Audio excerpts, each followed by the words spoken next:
After spending years chasing women and satisfying desires, the king of Navarre and the free men in his wake, Beron, Longueville, and Dumaine, swear to devote the next 3 years only to their intellectual formation, renouncing worldly pleasures, and above all to every contact with the world of women.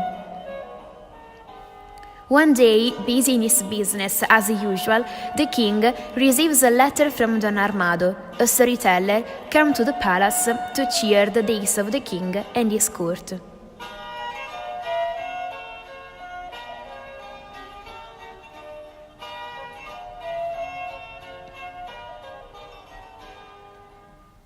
In the letter, he demands an exemplary punishment against Zucca because he was in Giacometta's company, since the ban against women has been imposed on the entire kingdom.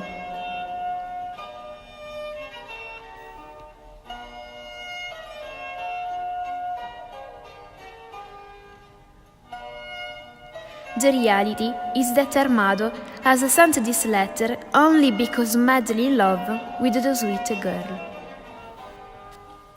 Meanwhile, the Princess of France arrives in Navarra, accompanied by 3 ladies, Rosaline, Mary, and Catherine, 2 nobles, and Boyer.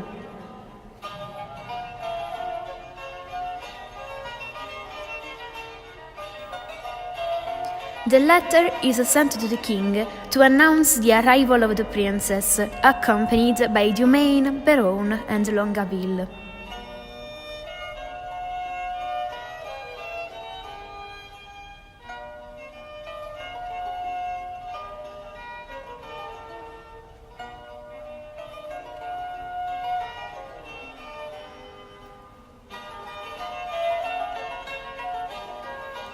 Boyer is sent back to report that the girls can't be accommodated at court because of the oath. The news, however, disappointed the courtesans, as they were in love with them.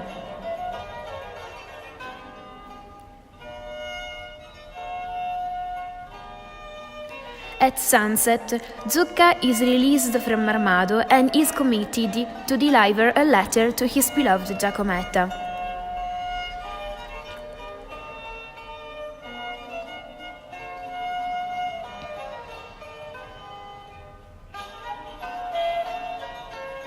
The young Baron falls in love with Rosalina, but he is torn between his love for her and the oath.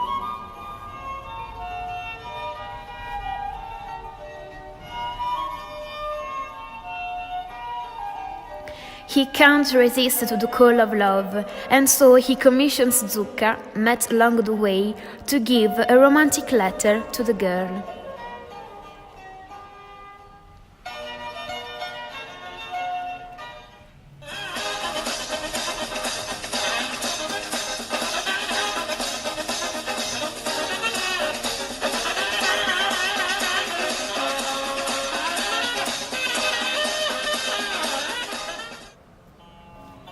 The next day, during a hunt had by French nobles, Zucca gives the letter to the lady.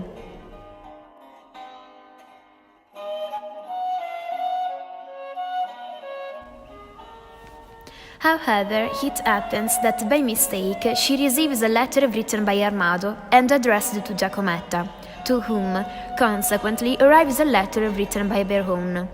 Reading the letter, amazed by the improper form presumably adopted by the writer, Rosalina mocks him.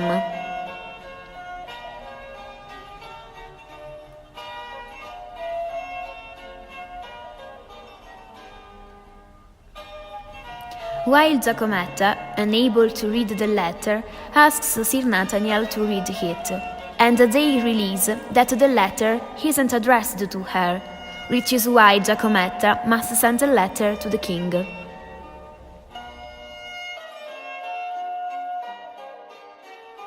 Beron is divided between his love and remorse for having betrayed the oath. Meanwhile, he discovers that the others wrote love letters, and even now he has gotten a letter to be delivered to his beloved. Only with the arrival of Giacometta at court the games are discovered. All 4 are in love. The storyteller Armado is entrusted with the task of entertaining the ladies, and he prepares something that will amuse them. So he decides to stage a play. The four gentlemen of the king's court, taking advantage of the situation, dress up as Russians and decide to give a gift to their beloveds to identify them. But Boyer is aware of the plan and reveals it to the women, who agree to exchange the gifts, ridiculing the men.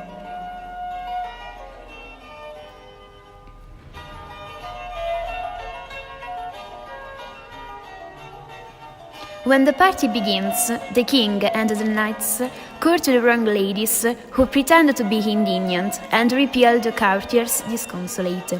The men are so now to be rejected. During the dances comes the messenger Marcade, who gives the princess the sad news about the death of her father. Saddened and shocked by the loss, she asks to leave and prepare her return to France. Concerned about the hasty and unexpected departure, the king and the court desperately try to convince the princess and the ladies that their love is authentic. Finally, the girls ask to be waited for a full year, and after the period of mourning, the declarations of love will be accepted.